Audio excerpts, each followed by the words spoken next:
What's up, Sigmas? Ngayon, we're trying to find the standard form ng ellipse with only focus and major axis as given. Now, paano natin siya hanapin? Una muna, hanapin muna natin si center. Siyempre, hindi mawala si center si center missing.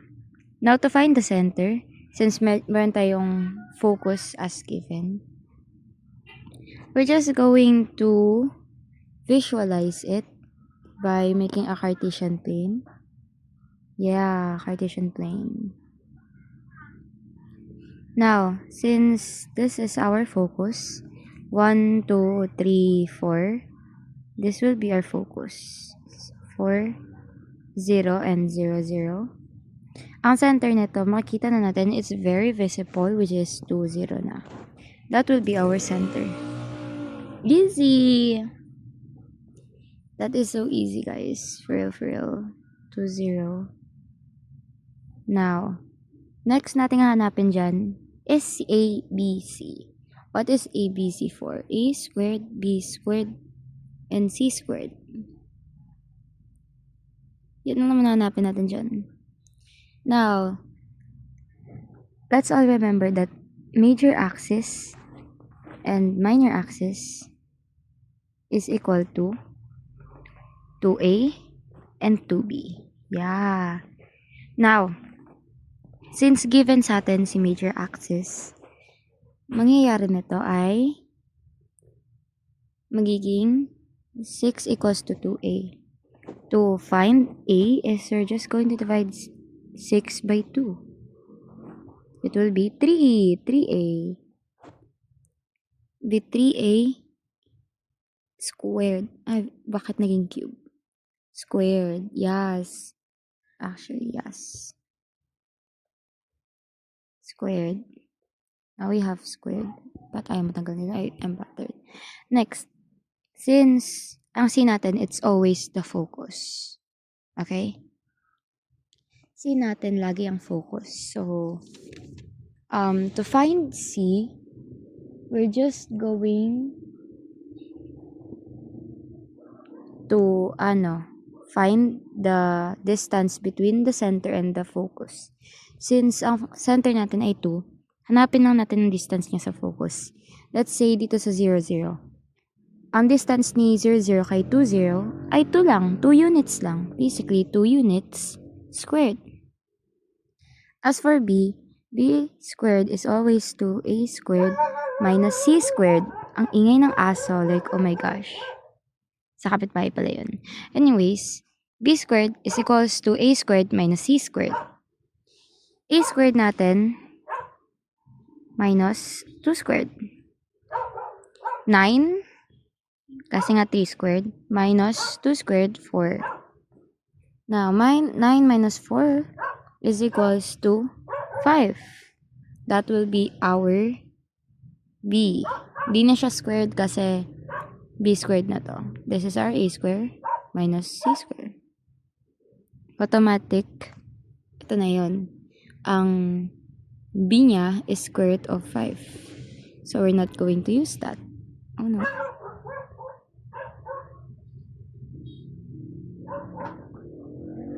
Yeah.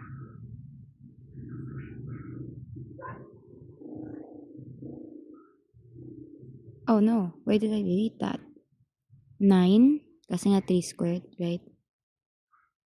9, 5, then 4. We can now find our standard form with this 3. First, lalagay natin ang center natin, which is X. Ang orientation pala natin, I forgot to add. To find the orientation is kung vertical or horizontal is by looking at our focus. Kung ang focus natin ay nagbabago by X, that will be horizontal.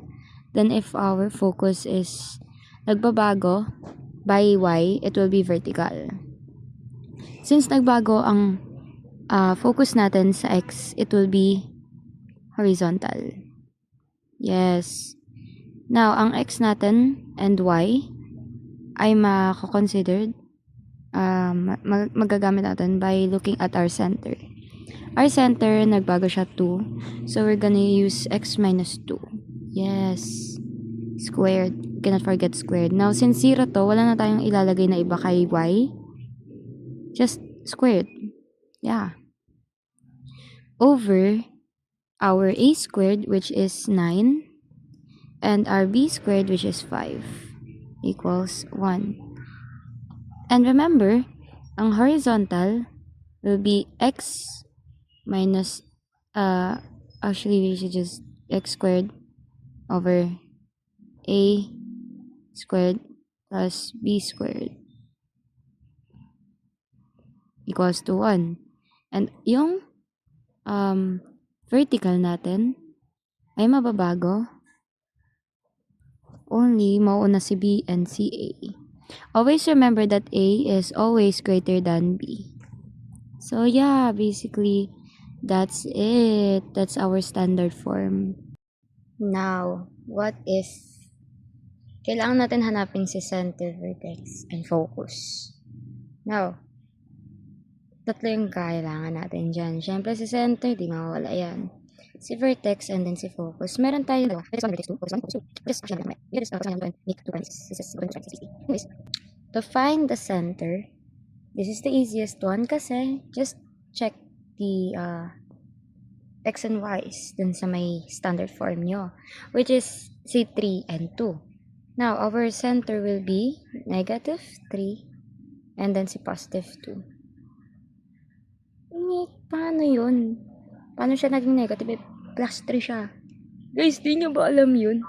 X plus 3. Pagka baliktarin nyo, para maging x yan, x equals to, ilalabas mo yun siya kasi ganyan yan, no? Equals 0. Ngayon, ilalabas mo siya, magiging negative 3. Oh, wow, ganyan yun. Anyways, back to the topic. Since ako na natin si center, hanapin natin si vertex. Yung dalawang vertex natin. Ang vertex na hindi natin mahanap-hanap, kailangan nating hanapin. Okay, si vertex, para mahanap natin si vertex, is i-divide. Actually, hindi pa siya divide. Isa-square natin si major axis. Ang major axis natin dito, or A natin, is si 16. Halata naman. Now, si 16, square root of 16 yan, by 16. Ano yung square root of 16? 4. Oh, wow! Magic! Since si 4, ang ano natin, i-add lang natin siya sa center natin. Ang orientation natin, para mahanap natin yan, orientation natin is vertical. Yun nga, sabi ko kanina, ito, pinamalaki si A, smaller si B. Now, kung nakita nyo, si A, nandito sa pangalawa, sa may Y, that is vertical. Pag nakita nyo siya sa pang-una, sa may X, siya ay horizontal. Now, since vertical ang orientation ng ating ellipse, ang mababago natin dyan ay Y. Which is, ito lang ang mababago natin. Si Y. Oh! Ngayon si Y, ang mababago natin. So, stay tayo kay negative 3. Hindi tayo aalis kay negative 3. Ang mababago dyan si Y. Ngayon, since ang square root ng 16 natin is 4 nga, i-add lang natin siya dito sa ating Y. Ang Y natin is 2 plus 4 is 6. 2 minus 2 is 0. This is our vertices. Now, as for focus, meron na tayong dalawang vertex, di ba? Si focus naman hanapin natin. Ngayon si focus, para makita natin si focus, ay kukunin lang natin siya. Kunin lang natin si C. Si C! Now, may karagdagan dyan na hindi ko na ilagay, which is si covertex, na papaikliin na lang natin and use W as like a unit for covertex. Now, since si covertex natin is same lang dun sa vertex natin, Sa square root natin si b. B natin is 12. Square root of 12. Square root of 12 is 3.46. Yes. Oh yeah, tama ako. 3.46. Yes. Since 3.46, i-add lang natin siya sa kabila. Stay tayo kay 2.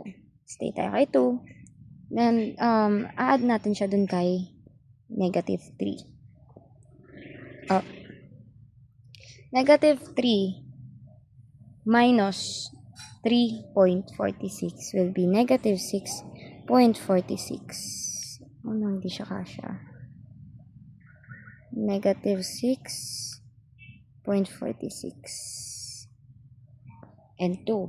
Now, negative 3 plus 3.46 will be 0.46 and 2. That will be our focus. I mean, co-vertex. Nagkamali ako dito. Palitan na natin. Lipat natin siya. Co-vertex. Now, for the focus, easy lang to. Like, legit easy lang to. For the focus, dun tayo kay center. Una muna, 16 minus mo kay 12. Kasi nga, diba, si C is always our focus.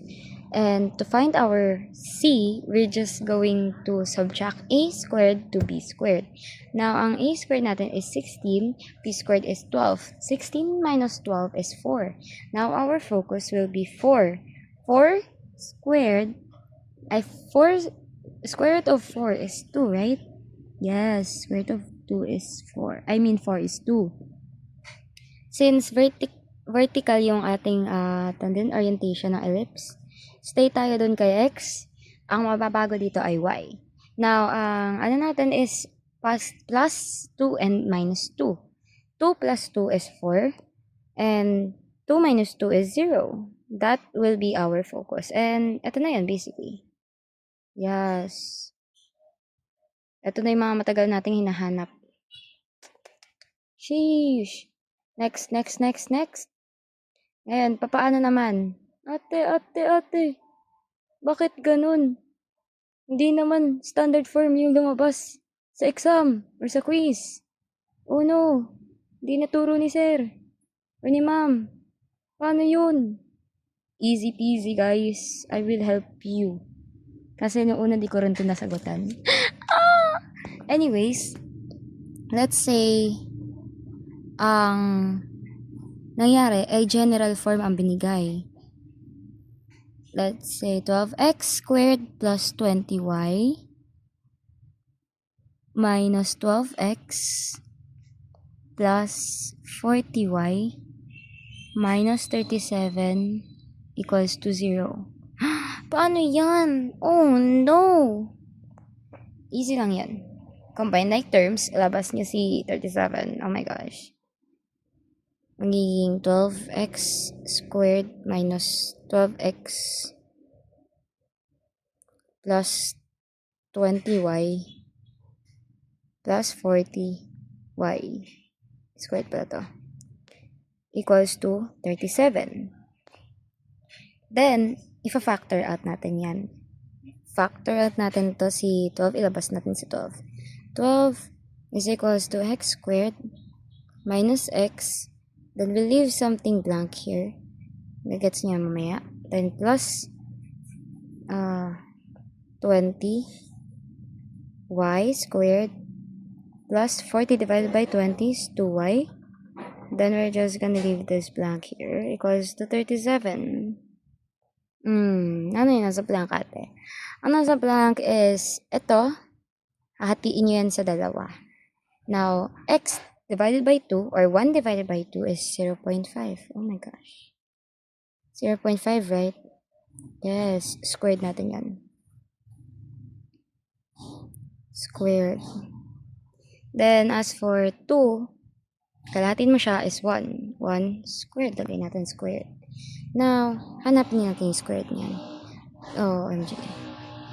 12x squared minus x minus 0.25 kasi nga ang 0.5 raised 0.5 squared is 0.25 plus makay 20. Just bring down this y squared plus 2y plus 1 equals to 37.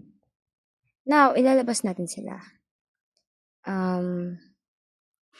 Si 0.25, times natin kay 12.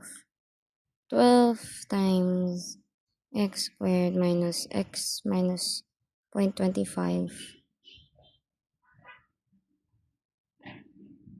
0.25 plus 20 y squared plus y 2y plus 1 is equals to 37 plus our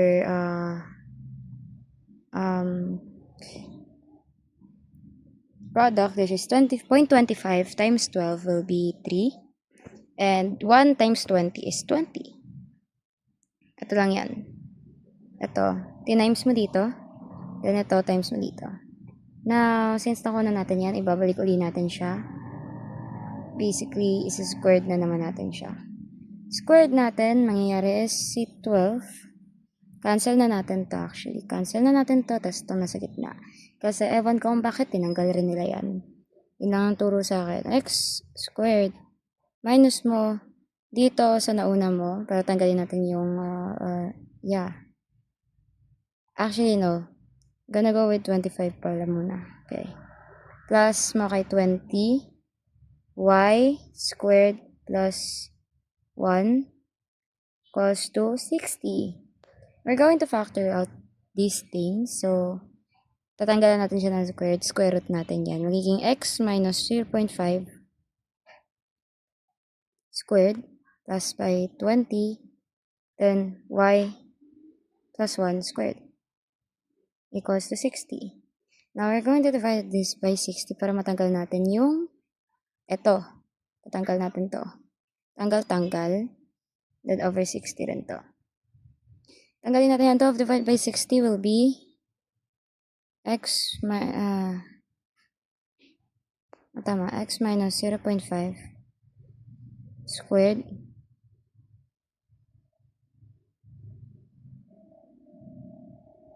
plus 20, y plus 1 squared equals to 6 equals to 1 because 60 over 60 is equal to 1.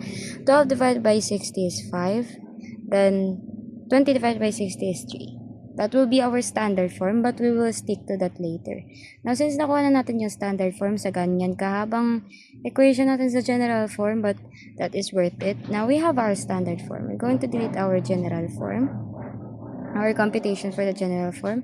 Kasi, since napadali na ang buhay natin, nakuha na natin si standard form, we're just going to do what we do, okay? Anong ginawa natin sa una, ano rin gagawin natin dito? Wait lang, I don't know, this is hard to delete. OMG. It'll take a long time. Wait lang.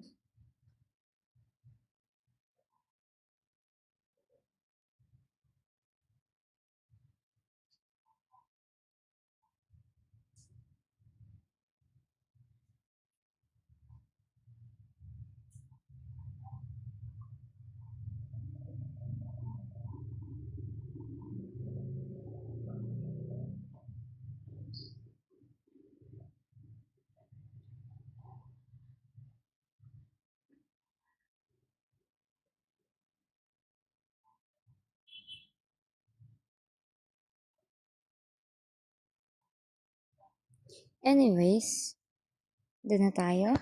So, isa na natin sa standard form. We're going to find our C, V, co-vertex, and F.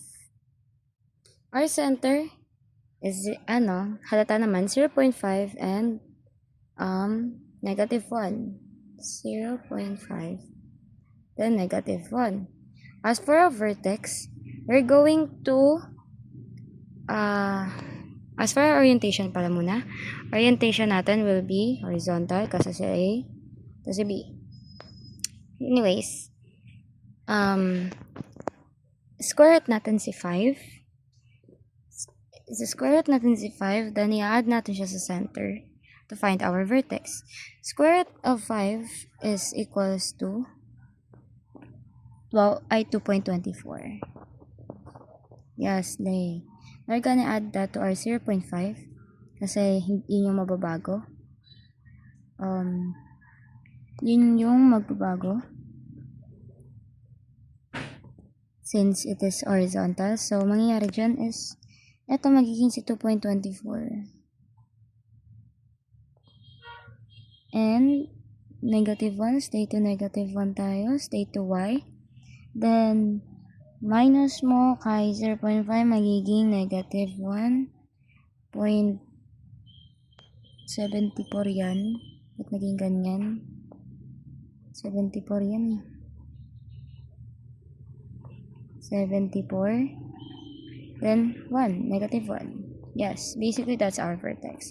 As for our co-vertex, we'll square root ng 3. Square root of 3 is 1.73. 1.73, add lang natin yan dun kay center. Add lang natin kay center yan. Center natin will be 0.5. Add mo kay negative 1, yung ating 1.73, magiging negative 2.73. Then, nagiging 0.5. Then, 0.73. That will be our co-vertex. And as for focus, same lang ginawa natin nung kanina. We're going to subtract a and b, a squared and b squared, which is 5 and 3. 5 and minus 3 is equals to 2. And the square root of 2 will be 0.41. Yes, be 0.41. You got that? Oh my gosh. Yes. 1.41. Yeah, my bad. Sorry. Anyways, we have that. Basta 0.41 lang yun. Gatay. Anyways, gonna add that. We'll have 1.91. Negative 1. Then negative 0.91. Negative 1 as our focus. Then, there we have it. Our ZVWF, which is CVF. Slay! Ngayon, paano naman kung situational ang mangyayari? Ito, this is probably the easiest situation that we heard. So, hindi pa namin nasabi ng ko. But, yun lang legit. But, ito, little chapter, pagka yung sugat pa. So, yeah. So, yeah, anyways, back to our Okay, let's edit. Hey, JC, yung sugat ko anyways, yung machine daw uses an elliptical reflector to break up kidney. A spark plug at one focus at the ellipse generates energy waves and the reflection directs this toward the kidney stone position at the other focus. The length of the major and minor axes are 280 and 160 millimeters. How far is the spark plug to the kidney stone? Anyways, let's visualize muna. Let's say this is the Cartesian plane. Ooh. Now, ito yung center mo. Hinahanap daw kung ito daw yung mo. Andito daw yung spark plug mo. Andito daw sa kabilang focus yung kidney stone. Yeah. This is the vertex. The vertex, and the focus. Ngayon, ito yung hinahanap. This is the distance. The distance of the kidney stone to the spark plug. Given dito sa atin is yung major and minor axis, which will be easy enough. Yung major axis being 280 millimeters and minor axis being 160. Okay. Now, since, ayan na ngayon, Ano yun, may pi works anyways. Sabi ko nga kanina, ang major axis is always equal to 2a. So, thus minor axis equals to 2b. Meaning we can find b and a with the minor and major axis. A is equal to 280 divided by 2 is 140. Our B is equal to 80 as 160 divided by 2. And C lang hinahanap natin. Okay? Now, para mahanap natin si C is we're going to find A squared, B squared. 140 squared will be 19,600. Then, our B squared will be 6,400. Now, we're going to subtract this, leaving with 13,200. Gonna find the root, the square root, which is, our square root will be 114.89. Yay! Now that we've found the C, which is our focus mainly, ang mangyayari niyan, since eto nga siya, focus, and the center, eto pa lang yan. Now, since dalawa yan, we're just going to multiply it by 2. Multiply this by 2. Multiplying it by 2 will leave us with a distance of 229.78 millimeters from the spark plug to the kidney stone. So basically, that's it. Yeah, slay! Tapos na! Sticking out your gap for the Rizzler. You're so skibbity. You're so Phantom Tax. I just wanna be your Sigma.